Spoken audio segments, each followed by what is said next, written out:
Hai semua, Assalamualaikum. Kali ini kita akan buat ulasan mengenai phone terbaru daripada Vivo, iaitu Vivo Y33s. Kalau ikutkan Y series ni dalam keluarga Vivo, dia adalah kepada entry level. Tetapi kalau melihat dari segi keseluruhannya, dia lebih kepada sebuah mid range. Dan untuk info korang juga, Vivo Y33s ni adalah pengganti kepada Vivo Y31 yang dilancarkan pada awal tahun ini juga. Jadi kalau korang nak tahu apa yang menarik tentang Vivo Y33s ni, teruskan menonton. So untuk kotak dia, unboxing dia straightforward saja. Dalam kotak dia ada charger. Untuk phone ni dia dapat 18 watt. Ada kabel type A kepada type C. Dan juga ada earphone 3.5mm.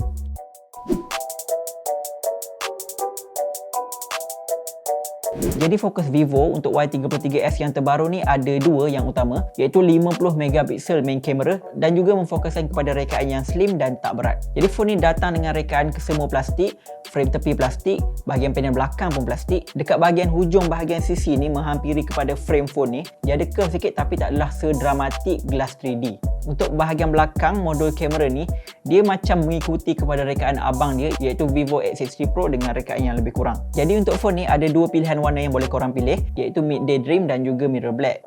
Yang berada di tangan saya ni adalah warna Midday Dream. Dia datangnya dengan finishing matte, memang tak nampak fingerprint. Dan kalau kita main-main tengok belakang ni, ada satu lagi warna yang muncul selain daripada warna biru neon ni, iaitu warna orange. Dan memang cantik lah bila tengok. Jadi phone ni walaupun dia sebenarnya agak besar untuk dipegang, tetapi disebabkan dia datangnya dengan rekaan nipis 8mm dan juga berat dia hanya 182 gram, pegangan dan genggaman phone ni memang sangat selesa.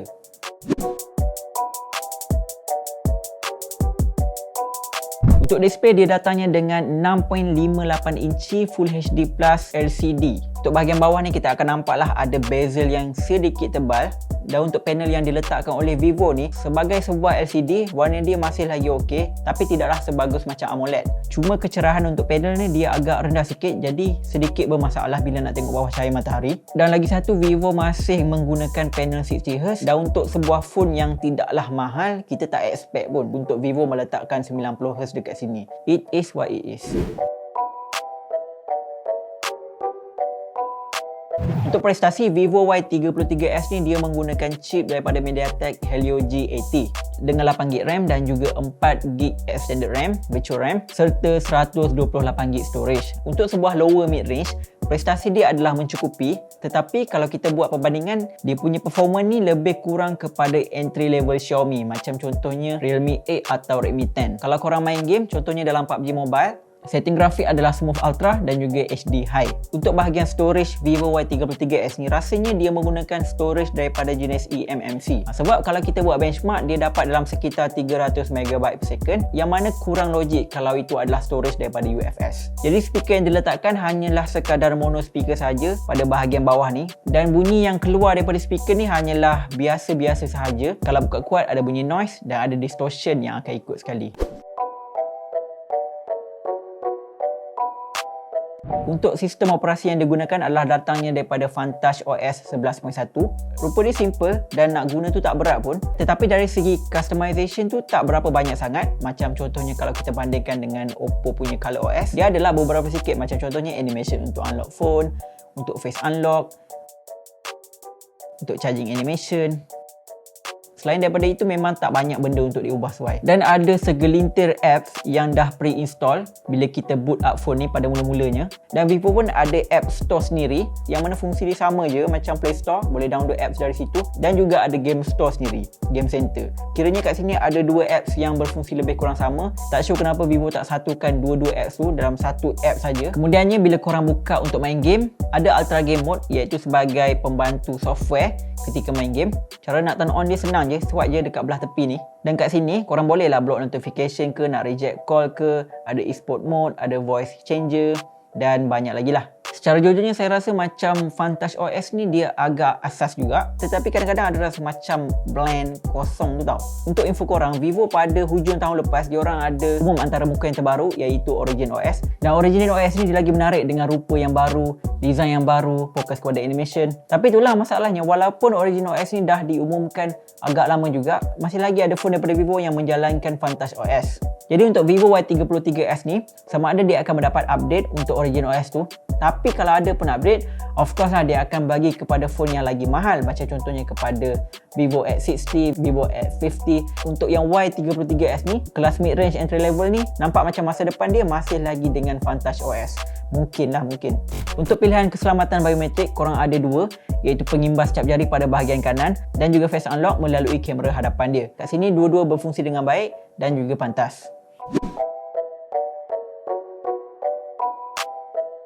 Untuk sistem kamera pada Vivo Y33s ni, ada 3 unit kamera yang diletakkan dengan 50MP f1.8 kamera utama. Kamera kedua adalah depth kamera dengan f2.4 dan juga 2MP makro f2.4 juga.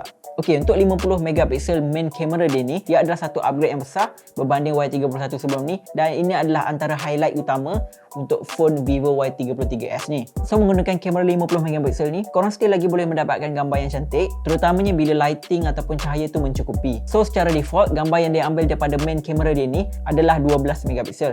Tetapi ada mode 50MP kalau korang nakkan extra detail daripada resolution yang tinggi tu. Bila korang guna mode 50MP ni, apa yang korang akan selalu perasan adalah gambar daripada mode 50MP ni akan lebih gelap sikit berbanding ambil gambar daripada mode auto 12MP tu. Jadi benda ni normal sebab saiz pixel tu dah makin kecil, jadi dia kurang sensitif sikit kepada cahaya, jadi gambar tu akan gelap sikit. Untuk malam pula, gambar yang dia ambil daripada main kamera dia ni, dia tidaklah cantik sangat, tetapi hanyalah lebih kepada sekadar okey sahaja.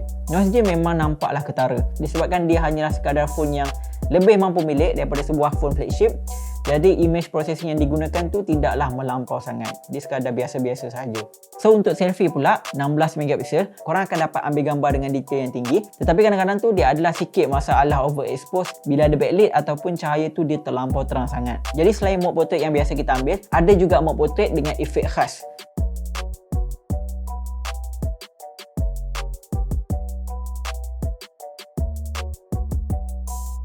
Untuk maksimum video yang boleh dirakam menggunakan Y33s ni adalah 1080p 30fps sahaja.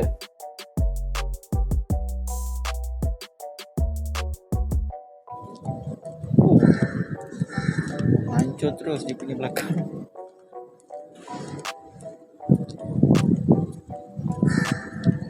Agak sikit lah video yang guna kamera belakang, dia sangat stable sebab ada EIS. Depan ni memang bergegar habis. Salah satu benda yang ditekankan juga dekat Y33s ni adalah daripada segi bateri, iaitu penggunaan 5000 mAh dengan pengecasan 18W. Jadi secara purata, penggunaan normal dan casual, bateri dia memang boleh dapat kepada sehari lebih, dan untuk 18W tu, charging penuh dia mengambil masa yang agak lama sikit, 2 jam setengah lebih. Yalah, bateri kan besar, tapi disebabkan bateri dia ni agak tahan lama, jadi kita kadang-kadang tu tak perlu nak tunggu penuh pun, boleh terus guna je. Untuk conclusion Vivo Y33s ni, kita tengok balik kepada Y31 sebelum ni. Harga dia adalah RM999, yang mana untuk Y33s, saya nak tengok harga yang lebih kurang ataupun harga yang sama juga. Untuk Y33s ni, apa yang saya sangat suka adalah design dan build quality dia sangat solid walaupun plastik. Sebabnya kalau kat belakang ni, kalau kita ketuk, dia tak ada rasa kosong. Kalau kita tekan, dia tak ada rasa melendut. Macam contohnya adalah phone yang lagi mahal sikit daripada phone ni, tapi dia punya build quality dia tak fokus sangat. Jadi bila kita tekan belakang tu, dia ada rasa melendut, rasa tak sedap sangat lah nak pegang. Dan lagi satu, finishing dan juga warna yang Vivo pilih ni, dia sangat cantik sebenarnya. Dan tak lupa juga bila kita pegang dan genggam phone ni rasa sangat sedap, sangat grippy, disebabkan walaupun phone ni dia agak besar dengan 6.58 inci skrin dia, tapi dia juga nipis dan juga ringan. Untuk kamera 50MP tu, dia masih lagi okey. Cuma kita kena faham lah, yang ini bukannya merupakan sebuah phone yang mahal melampau, tapi bagi saya kualiti dia masih lagi sangat nice untuk kelas dia. Dan secara overallnya, Vivo Y33s ni boleh dikatakan phone yang kita sekali imbas, kita nampak macam phone yang mahal sebab design dan build quality dia agak solid juga walaupun dia datangnya daripada plastik. Kalau contohnya harga Y33s ni tak lari daripada Y31 yang RM999 tu, saya rasa memang sangat okey lah untuk beli phone ni. Jadi sekian saja untuk video kali ini. Moga bertemu lagi dalam video akan datang. Baik, Assalamualaikum. Alright guys, macam mana video tadi? Mantap tak? Kalau korang suka, jangan lupa tekan like dan subscribe. Okay, bye.